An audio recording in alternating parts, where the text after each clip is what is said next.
Olá pessoal, aqui é o professor Rodrigo e a gente vai começar agora uma série de vídeos onde a gente vai falar sobre a dinâmica. Para quem não sabe, a dinâmica é a parte da física que se preocupa com o estudo do movimento dos corpos e com as causas desses movimentos, tá bom? Ou também da ausência de movimento dos corpos. Então aqui já tem uma definição, né? A dinâmica é a parte da física que estuda os movimentos ou até mesmo a ausência aqui de movimentos, se preocupando com as suas causas. Então agora a gente está interessado em saber o que causa o movimento ou a ausência de movimento nos objetos. Mas antes da gente começar aqui a falar sobre os conceitos básicos aqui da dinâmica, vamos só fazer uma contextualização histórica de como que a física evoluiu até chegar nos conceitos que a gente vai ver hoje. Então, inicialmente, Aristóteles ele estabeleceu as bases do movimento e ele acreditava que um corpo precisava da ação de uma força sobre ele para continuar em movimento. Em outras palavras, segundo o pensamento de Aristóteles, um pensamento que perdurou ali até o Renascimento, ele pensava que se você tinha um objeto que está se movendo, por exemplo, uma bolinha, para que esse movimento ele fosse conservado, uma força sempre tinha que estar agindo sobre essa bolinha. Tá? Então sempre tinha que ter uma força aqui agindo sobre a bolinha para que essa bolinha tivesse uma certa velocidade de v. Caso essa força aqui cessasse, né, num instante aqui final onde essa força cessa, ele acreditava que a velocidade da bolinha, então, teria que ser necessariamente igual a zero, e com isso a bolinha ela pararia de se movimentar. Ele acreditava que sempre tinha que ter uma força para manter o movimento dos objetos. No entanto, Galileu ele fez alguns experimentos e notou que pode existir movimento mesmo na ausência de forças. Então, Galileu observou que um objeto ele pode se movimentar mesmo que nenhuma força esteja agindo sobre ele. Não é necessário ter sempre uma força mantendo o movimento do objeto. Inspirado por essas ideias de Galileu, Newton ele enunciou as 3 leis fundamentais do movimento, as quais a gente vai estudar nessa série de vídeos. Então, começando com a primeira lei aqui, é a lei da inércia, ou também, muitas vezes referida como primeira lei de Newton. E a lei da inércia é uma lei bem simples de ser entendida. Essa lei ela fala o seguinte: se a resultante das forças aplicada em um objeto for nula, esse objeto conserva o seu estado de movimento. Então vamos entender melhor o conceito dessa lei utilizando um exemplo bem simples. Considere aqui 2 situações, uma situação A e uma situação B. Na situação A, a gente tem uma bolinha que tem uma velocidade e essa bolinha ela vai executar um movimento retilíneo uniforme. Ou seja, a velocidade dessa bolinha ela é constante, ela não muda no decorrer do tempo. Então, se a bolinha sai com velocidade de 10 metros por segundo, ela vai permanecer com essa velocidade de 10 metros por segundo. Lembrando que a gente está considerando aqui um sistema ideal, sem atrito, sem resistência de nada, sem resistência do ar, nem nada, tá bom? Então, o que essa lei fala? Dado esse movimento dessa bolinha, esse movimento retilíneo uniforme, se nenhuma força for aplicada sobre essa bolinha, esse estado de movimento, que estado que é esse? O estado de movimento retilíneo uniforme, né? Esse estado de movimento ele vai se conservar, ou seja, a bolinha vai continuar se movendo com essa velocidade constante eternamente. Da mesma forma, se você tem uma bolinha que está parada, agora com velocidade nula, né, com velocidade igual a zero, e nenhuma força for aplicada sobre essa bolinha, a bolinha vai continuar parada.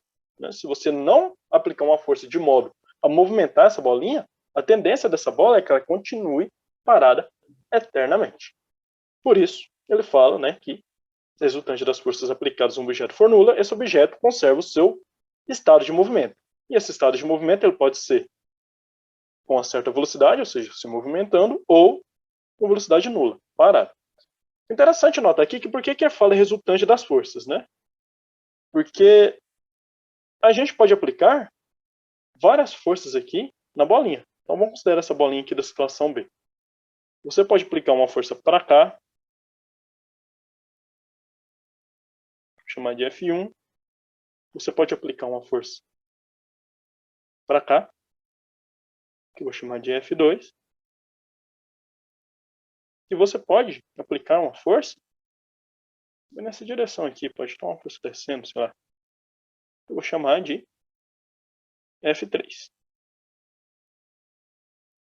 eu escrever o F2 aqui. Ao fazer a soma vetorial dessas forças, a gente vai ter uma força que a gente chama de força resultante.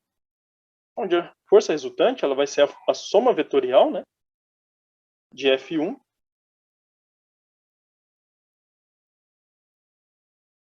mais F2 mais F3. E se essa soma ela for nula, se você tiver esse valor igual a zero, a tendência da bolinha é continuar em repouso. Tá bom? Seria a mesma coisa se você tiver 3 pessoas puxando essa bolinha aqui, né? Uma pessoa puxa aqui nessa direção, outra de cá e outra de cá. Se você somando a força com que essas pessoas puxam a bolinha, se essa força aqui, né, a soma da força for igual a zero, né? Se cada um aqui, quando você puxar, for uma força nula, né, no final, a tendência da bolinha é continuar em repouso. Da mesma forma, você pode ter essas forças aqui agora atuando sobre a bolinha que está em movimento. Mais uma vez, se a resultante dessas forças aqui for igual a zero, se eu somar todas as forças e você tiver um valor igual a zero, a bolinha vai continuar em movimento. Tá bom? Então, por isso que aqui a gente fala da resultante das forças, porque você pode aplicar várias forças em várias direções, onde só quem conta aqui para essa lei da inércia é a resultante das forças. A gente também pode experimentar exemplos da inércia ocorrendo no dia a dia. Mas vamos imaginar aqui que você tem um ônibus e que você tem uma pessoa. Essa pessoa aqui de camiseta preta está lá no ônibus. E o ônibus se move com a velocidade V constante. Tá? Então a velocidade do ônibus é uma velocidade constante. Se a velocidade é constante, a gente tem um movimento retilíneo uniforme. Tá bom? Então esse é o instante inicial aqui na situação A. Em uma situação B, esse ônibus ele freia. Né? Então quando esse ônibus freia, surgem forças na roda aqui contrárias ao sentido de movimento do ônibus. E essas forças vão fazer com que o ônibus ele tenha uma aceleração contrária ao movimento. E essa aceleração vai fazer com que o ônibus pare. Se a pessoa aqui de preto não estiver segurando, ela vai continuar a se mover com um movimento retilíneo uniforme, né? Vai continuar a se mover com uma velocidade constante para frente. De forma que a gente diz que essa pessoa, né, a massa dessa pessoa, ela teve uma resistência à mudança do estado de movimento. O que eu estou querendo dizer com isso? Na situação A, essa pessoa ela se movia juntamente com o ônibus, né, pois ela está lá dentro do ônibus. E na situação B, quando o ônibus parou, se a pessoa não estiver segurando aqui, a tendência dela é que ela se mova para frente, que ela continue o movimento que o corpo dela estava se movimentando aqui na situação A. A gente diz que ela vai continuar esse movimento por causa da inércia. Tá bom? Então aqui é uma situação de inércia. De forma que para ela não cair, né, para ela não ser lançada para frente com essa velocidade aqui, ela tem que se apoiar, tem que segurar aqui nessa barra, de forma que ela tem que imprimir uma força igual à força de frenagem do ônibus, na direção contrária do movimento. De forma também que ela tem uma velocidade aqui, uma aceleração, melhor dizendo, né, contrária ao movimento, para ela se manter em pé e não se espatifar no chão do ônibus. Dessa forma, a gente observa, então, que a força ela é a causa que produz no corpo a variação de velocidade. E, portanto, ela vai produzir uma aceleração nesse corpo. Note aqui que essa força aqui, o ônibus estava com velocidade constante.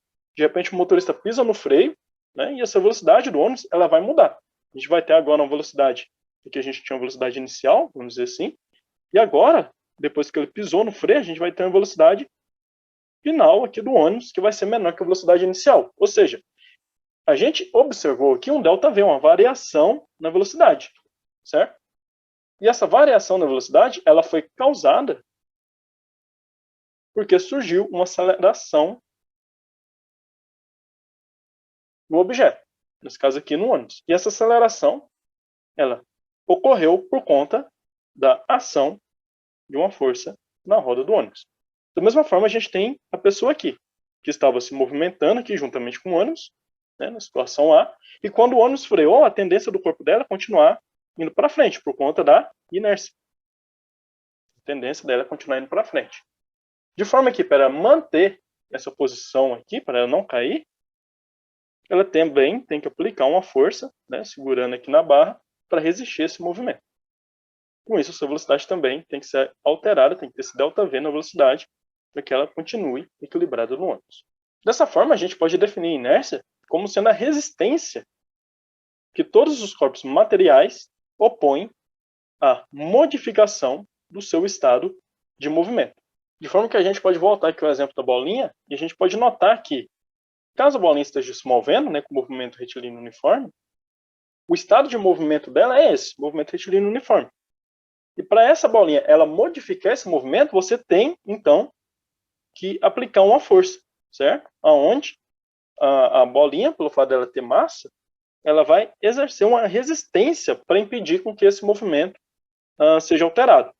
Em outras palavras, o que a gente está querendo dizer aqui é que, devido à inércia, os objetos eles não têm uma alteração espontânea nos seus movimentos. Essa alteração ela só vai acontecer caso uma força seja aplicada. Então, se a bolinha está se movendo, ela não vai parar espontaneamente.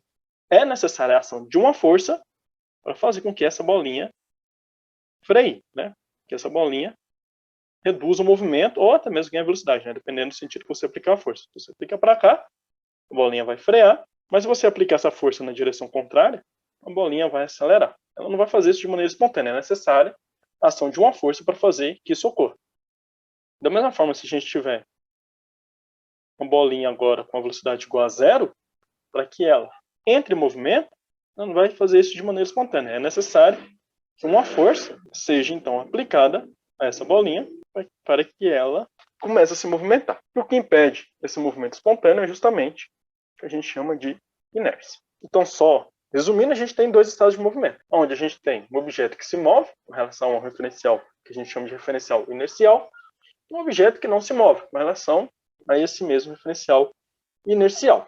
Então, aqui a gente vai utilizar esse conceito de referencial inercial, onde o referencial inercial é aquele referencial onde as leis de Newton elas são válidas.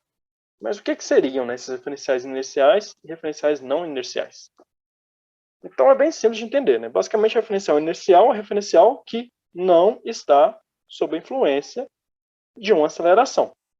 Ou seja, é um referencial que está em repouso ou em movimento retilíneo uniforme. Então, se a gente voltar àquele nosso exemplo aqui do ônibus, onde a gente está se movendo com velocidade constante, ou seja, se a velocidade é constante, a gente tem aqui um movimento retilíneo uniforme. Esse referencial, né, se a gente utilizar o ônibus como sendo um referencial, ele é um referencial dito referencial inercial.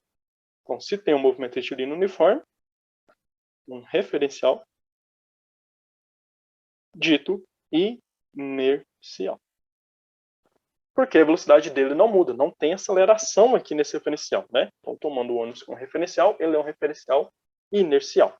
Já aqui, na situação B, onde o ônibus ele tem uma força aplicada sobre ele, a gente vê que a velocidade do ônibus ela varia, né? Como a velocidade ela tem uma variação, uma aceleração surge sobre esse ônibus. De forma que agora, na situação B, a gente tem um ônibus executando um movimento retilíneo uniformemente variado. Por isso, a gente fala que esse referencial é um referencial não inercial. Portanto, o referencial ele é dito não inercial quando o referencial está sob a influência de uma aceleração. No caso do ônibus, ele está executando um movimento retilíneo uniformemente variado. Então, para resumir, esse daqui é um bom exemplo que a gente tem de um referencial inercial e um referencial não inercial. Só que, por simplicidade, a gente vai considerar apenas referenciais inerciais ao longo desses vídeos, onde as leis de Newton são sempre válidas. Então, resumindo, considerando aqui um objeto, o seu estado de movimento ele vai ser conservado se a resultante das forças for igual a zero, tá? As forças resultantes aqui for nula. Então, o estado de movimento desse objeto vai ser conservado. Em outras palavras, se o objeto estiver se movendo com uma velocidade constante ele vai manter essa velocidade constante, ou se o objeto tiver uma velocidade igual a zero, ele vai manter essa velocidade igual a zero. No entanto, caso o resultante das forças elas sejam diferentes de zero, duas coisas vão acontecer. Ou o objeto ele vai se mover, né? Se você tiver uma força resultante que for diferente de zero, o objeto ele vai se mover ou vai ter sua velocidade alterada, caso esse objeto já esteja em movimento. Vamos fazer agora alguns exemplos para a gente fixar isso que a gente acabou de ver. Então, esse exemplo aqui ele fala o seguinte: uma partícula A está livre da ação de forças, enquanto outra partícula B está sujeita a duas forças de mesma intensidade, mesma direção e sentidos contrários. É correto afirmar que as partículas estão em repouso? Bom, então vamos primeiro analisar o que está falando aqui. Então eu tenho duas partículas, vamos representá-las aqui.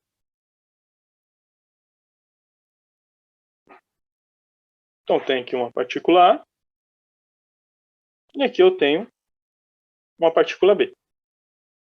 No exercício ele fala que a partícula A ela está livre da ação de força, ou seja, não tem nenhuma força aqui atuando na partícula A, enquanto a partícula B, que é essa daqui, ela está sujeita a duas forças, olha só, duas forças de mesma intensidade, mesma direção, só que com que? Sentidos contrários. Ele pergunta se é correto afirmar que as partículas aqui estão em repouso. Então vamos só desenhar aqui como que seria o caso da partícula B, né? Então a partícula B, você tem duas forças agindo sobre ela, né? Vamos colocar essa força aqui e uma outra força de cá, onde as duas elas têm a mesma direção, sentidos contrários, só que com a mesma intensidade.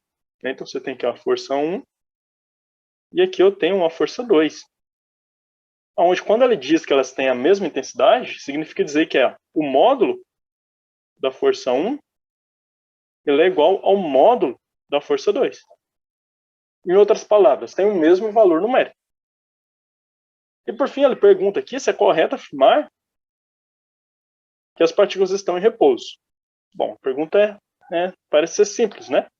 Muita gente simplesmente diria que sim, mas na verdade não, porque a gente não sabe se as partículas estavam executando um movimento retilíneo uniforme. Por exemplo, a partícula A poderia estar com uma velocidade constante, né? Ou seja, estaria executando um movimento retilíneo uniforme. A mesma coisa poderia estar acontecendo com a partícula B. Ela também poderia ter uma velocidade nessa direção, que seria uma velocidade constante. Então, se as duas estivessem movimentando, a ação dessa força aqui em B, dessas forças, e a ausência de forças em A, manteria o estado de movimento da partícula. Da mesma forma, se as partículas estivessem paradas, a ausência da força em A e a ação dessas duas forças que são de igual intensidade em B, manteriam as duas partículas paradas. Então, a resposta para essa pergunta aqui seria que não. Não podemos afirmar que as partículas estão em repouso. Pois nesse caso aqui, como a gente tem essas duas partículas isoladas, de acordo com o princípio da inércia, as partículas elas podem estar tanto em repouso quanto em movimento uniformemente variado.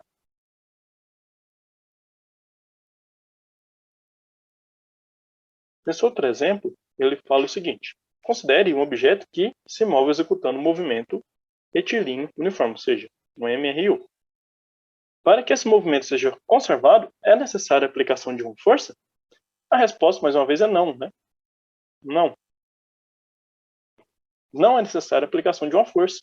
Porque se você aplicar uma força, o estado de movimento do objeto será alterado, né? Então, se o objeto, mais uma vez, está se movendo com um movimento retilíneo uniforme, ele está se movendo aqui com um movimento retilíneo uniforme, e você aplica uma força nesse objeto, o que vai acontecer?